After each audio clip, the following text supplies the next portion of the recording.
नमस्कार, मैं हूं ऋषि। दिन भर में ढेरों खबरें आप देखते होंगे। कई मानस में व्यवस्थ हो जाती होंगी, कई सिर्फ मस्तिष्क से टकराकर लौट जाती होंगी। कुछ के मायने आपको फौरन समझ आ जाते होंगे, कुछ के निहितार्थ तत्काल आपको समझ में नहीं भी आते होंगे।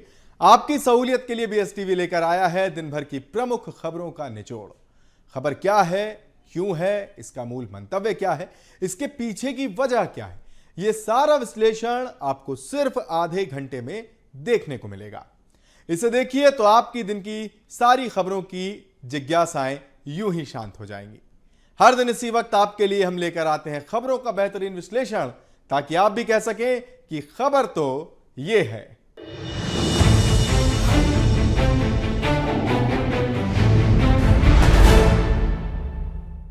और चलिए सबसे पहले एक नजर डाल लेते हैं उन खबरों पर जिन पर अगले आधे घंटे हम बात करेंगे, जिन पर हम चर्चा करेंगे। तो सबसे पहले हम बात करेंगे उस बयान पर जिसमें कहा गया कि छेड़ा तो छोड़ेंगे नहीं। सीएम मोहन का यह बयान क्यों हुआ, क्या हुआ, यह बयान क्यों आया, यह सब कुछ इस खबर में। अगली खबर होगी अयोध्या का माहौल किसने बिगाड़ा। ये कोट अनकोट अयोध्या को जो हमने किया है वो इसलिए क्योंकि हम इंदौर की अयोध्या की बात कर रहे हैं।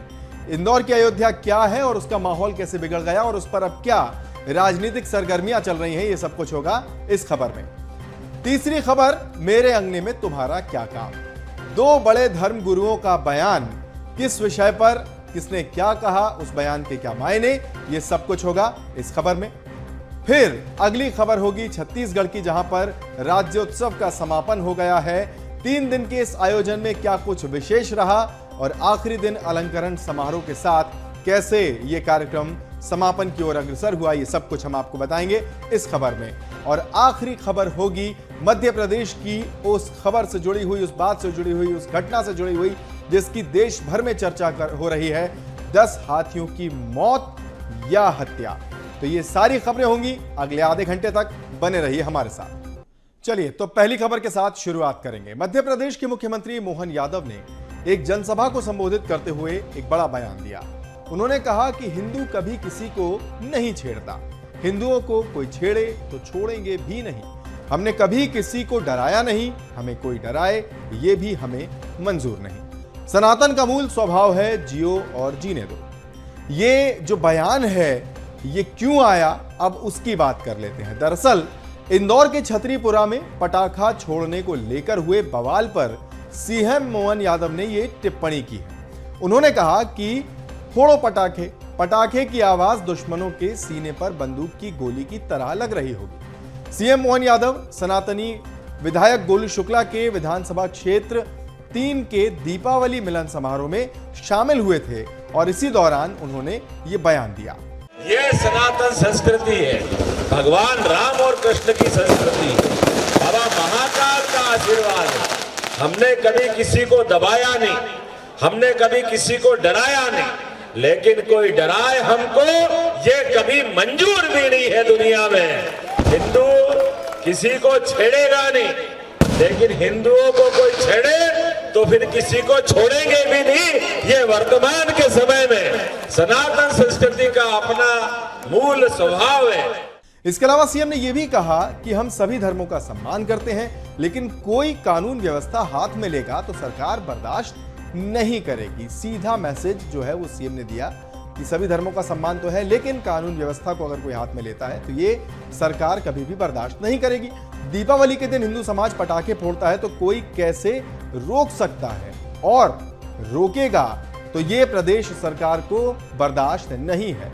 उन्होंने कहा कि छतरीपुरा की घटना को लेकर हम सभी को साथ लेकर विकास चाहते हैं, लेकिन कोई कानून हाथ में लेगा तो पीछे नहीं हटेंगे। सीएम मोहन यादव ने यह भी कहा कि कानून हाथ में लेने वालों से सरकार सख्ती से निपटने में सक्षम है। प्रदेश में कानून का राज चलता है।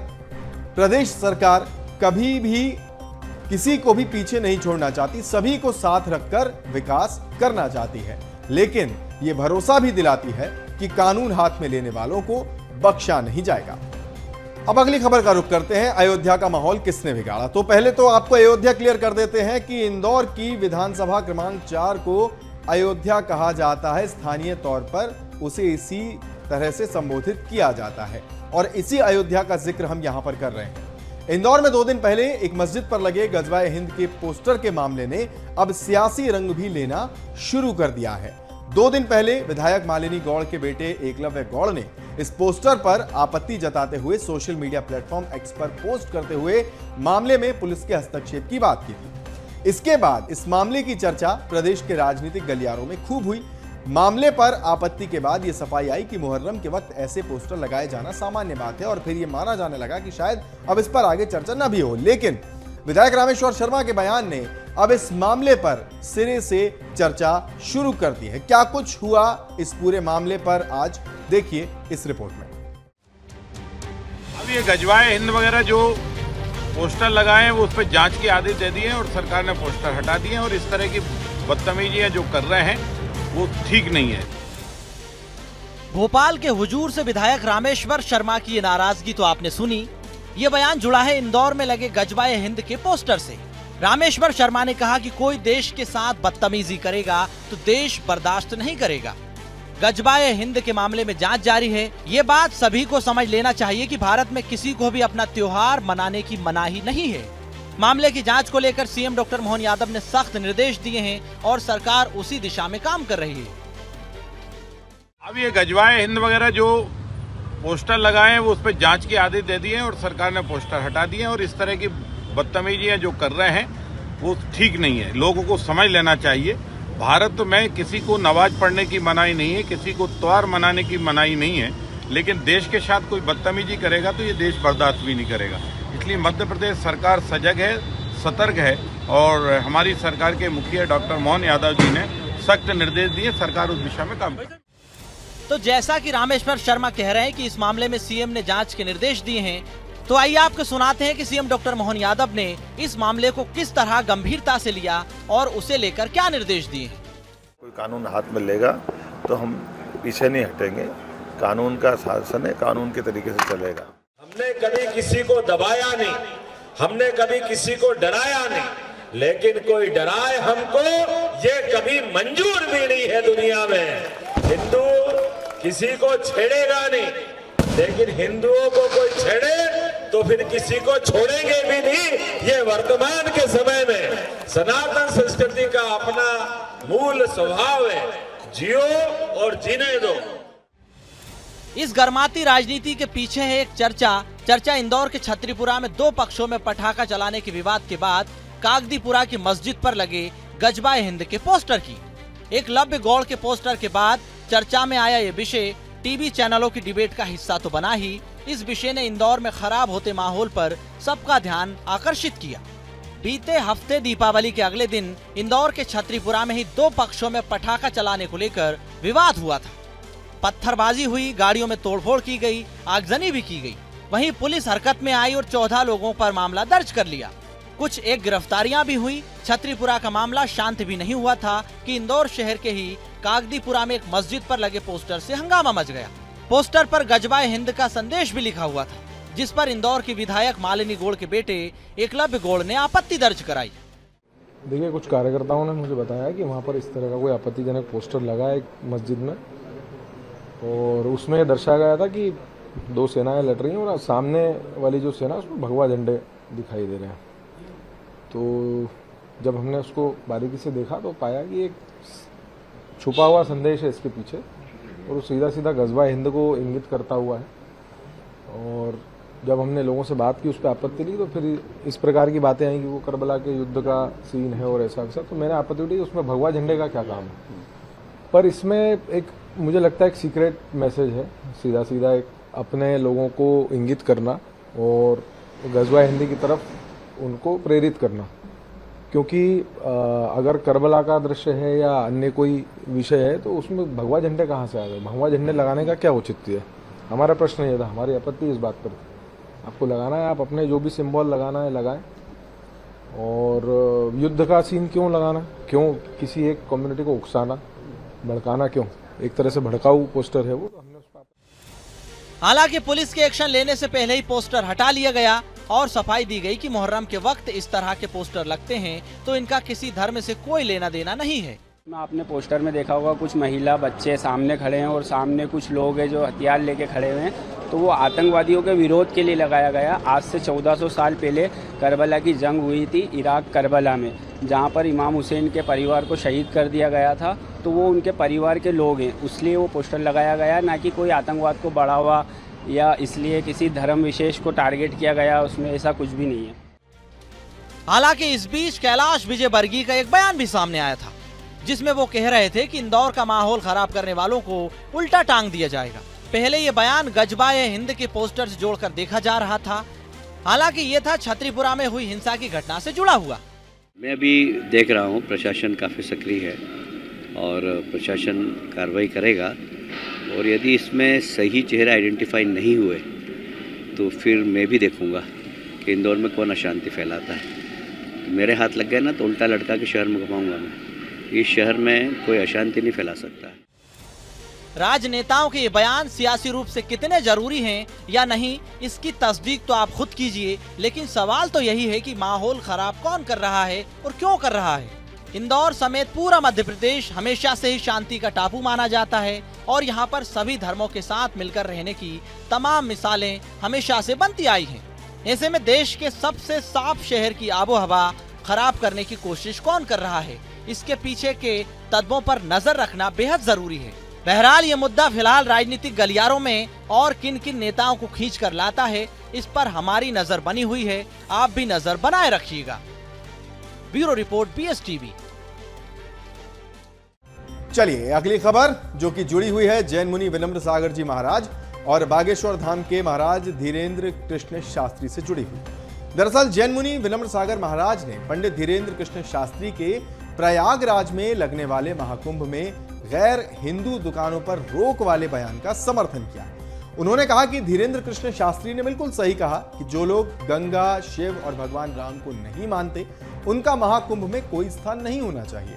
ऐसे आयोजन सिर्फ हिंदू धर्म के अनुयायियों के लिए हैं।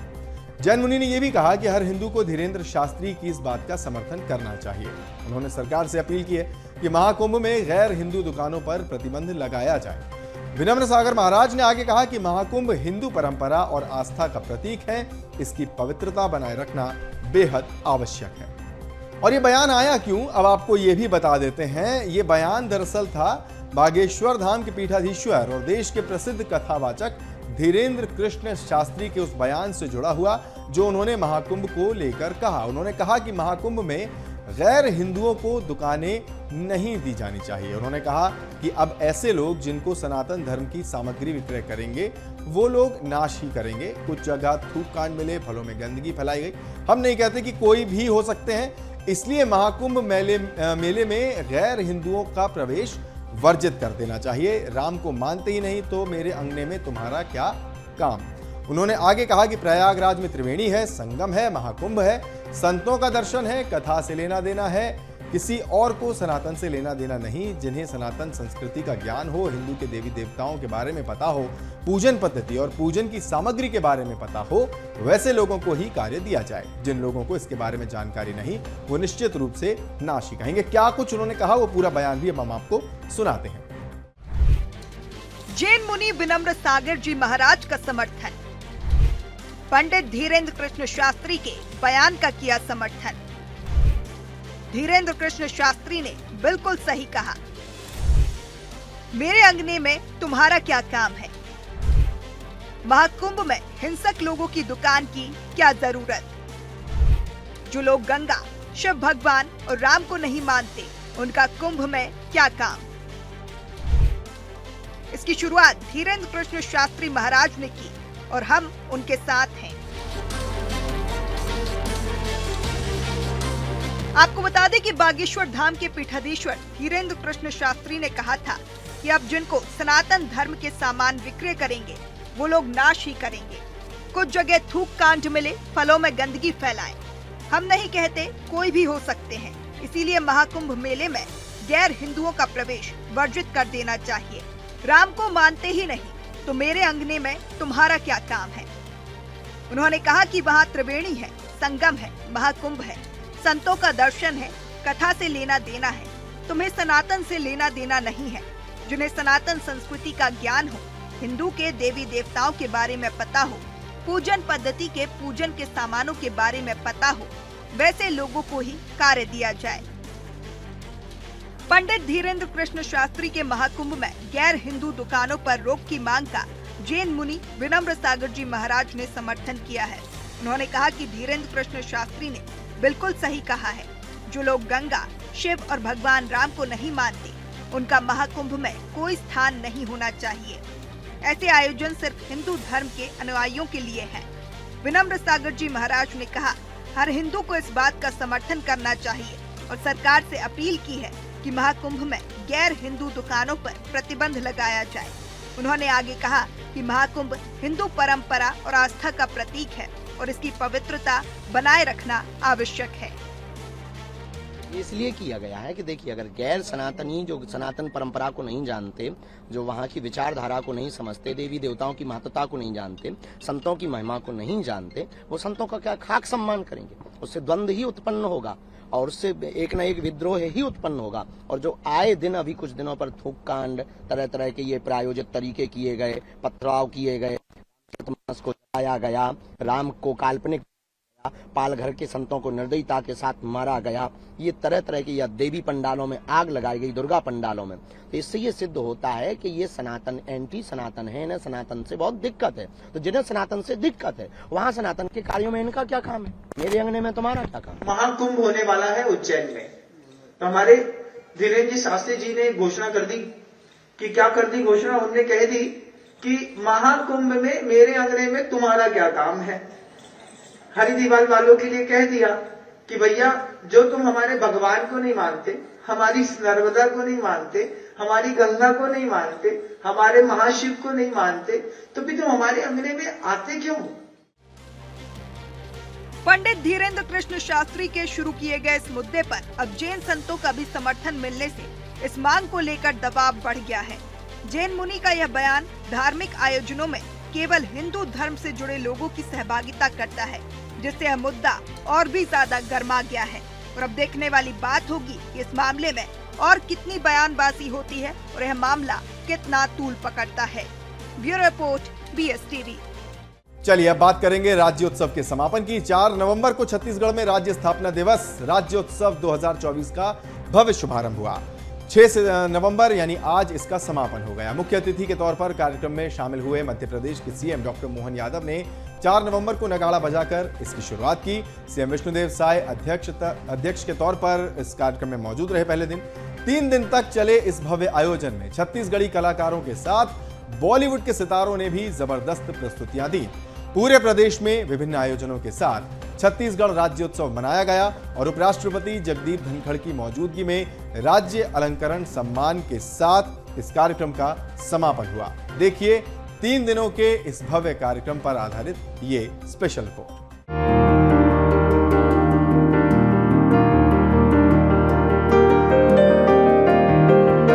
अलंकरण समारोह के साथ छत्तीसगढ़ में 3 दिन तक चले भव्य राज्योत्सव का समापन हो गया। 4 से 6 नवंबर तक चले जश्न राज्योत्सव के जरिए राज्य के गौरवशाली इतिहास और संस्कृति को प्रदर्शित करने के लिए अलग अलग सांस्कृतिक कार्यक्रम, झांकियां और विशेष आयोजन किए गए। नवा रायपुर मेला ग्राउंड में राज्योत्सव का भव्य कार्यक्रम आयोजित हुआ। पहले दिन मुख्यमंत्री मोहन यादव रहे अतिथि। एमपी के सीएम मोहन यादव ने किया कार्यक्रम का आगाज। सीएम मोहन यादव ने बजाए नगाड़े। बॉलीवुड सिंगर शान ने दी प्रस्तुति। राज्यपाल रमन टेका रहे अतिथि। बॉलीवुड सिंगर नीति मोहन ने दी प्रस्तुति। ख्याति प्राप्त कलाकारों की रंगारंग प्रस्तुति। उपराष्ट्रपति जगदीप धनखड़ रहे मुख्य अतिथि। अलंकरण समारोह का आयोजन। 36 विभूतियों को किया गया सम्मानित। प्लेबैक सिंगर पवनदीप और अरुणिता ने दी प्रस्तुति। राज्योत्सव के दौरान छत्तीसगढ़ शासन के सभी विभागों ने राज्योत्सव स्थल पर भव्य और आकर्षक प्रदर्शनी भी लगाई। यहाँ शिल्पग्राम भी बनाया गया। इसके अलावा कार्यक्रम में फूड कोर्ट और मीना बाजार भी आम लोगों के लिए आकर्षण का केंद्र रहे। आम जनता के लिए 3 दिन तक बस की विशेष सुविधा भी मुहैया कराई गई। छत्तीसगढ़ का 24वां स्थापना दिवस बेहद खास रहा। हर दिन एक अलग रंग, अलग छटा देखने को मिली। जहां पहले दिन मध्य प्रदेश छत्तीसगढ़ की भाईचारे वाली जुगलबंदी चर्चा का विषय रही, तो दूसरे दिन ख्याति प्राप्त और बॉलीवुड कलाकारों की प्रस्तुति ने जश्न में 4 चांद लगा दिए। तीसरे दिन अलग अलग विधाओं में उत्कृष्ट कार्य करने वाली राज्य की 36 विभूतियों को उपराष्ट्रपति ने सम्मानित किया। Bureau report, BSTV। चलिए अब आखिरी खबर की बात करेंगे। हालांकि ये खबर आखिरी नहीं है, इस पर चर्चा कई दिनों से हो रही है और अब चूंकि इसमें फॉरेंसिक रिपोर्ट भी आ गई है तो जरूरी है कि एक बार फिर इसकी बात हो, क्योंकि चर्चा जो है वो अब इस बात पर हो रही है कि 10 हाथियों की मौत हुई या हत्या। बांधवगढ़ टाइगर रिजर्व, जहां पर बीते दिनों 10 हाथियों की मौत हो गई। अचानक 10 हाथी मृत अवस्था में पाए गए। जांच शुरू हुई और जो विसरा है उसे जांच के लिए भेजा गया। अब फॉरेंसिक रिपोर्ट भी सामने आ गई है और इस रिपोर्ट में यह खुलासा हुआ है कि हाथियों ने कोदो बाजरा खाया था। इस कोदो बाजरा में साइक्लोपियाजोनिक एसिड पाया गया और इसी की वजह से हाथियों की मौत हो गई। अपर मुख्य वन संरक्षक वन्यजीव एल कृष्णमूर्ति के अनुसार केंद्र सरकार के IVRI यूपी की टैक्सोलॉजिकल की रिपोर्ट में जो आया उसके अनुसार हाथियों ने बड़ी मात्रा में कोदो के पौधे या फिर अनाज को खाया था और उसी में यह साइक्लोपियाजोनिक एसिड मिला। बहरहाल हाथियों की मौत के मामले को विपक्ष ने खूब उठाया। हालांकि सीएम मोहन ने मामले के सामने आते ही देर रात बैठक कर न सिर्फ मामले की जानकारी ली बल्कि केंद्र को सूचना देने के साथ जांच टीम गठित कर वन राज्य मंत्री को भी मौके पर भेजा। पूरे मामले पर सक्रियता के साथ एक्शन लिया गया, हर पहलू को जांचा गया, लेकिन सवाल अभी भी यही बना हुआ है कि हाथियों की मौत दुर्घटना थी या साजिश। जांच चल रही है और जल्द ही इस बात का भी खुलासा हो जाएगा कि जिस वजह से हाथियों की मौत हुई थी वो वाकई किसी दुर्घटना का एक हिस्सा था या फिर साजिशन उन्हें ये एसिड, ये जहरीला पदार्थ दिया गया। तो आज के लिए बस इतना ही, खबरें इतनी ही, लेकिन चलेंगे इस वादे के साथ कि कल फिर हाजिर होंगे कुछ ऐसी ही खबरों को लेकर। तब तक अपना खूब ख्याल रखिए और ताजा खबरों के लिए बने रहिए BSTV के साथ। नमस्कार।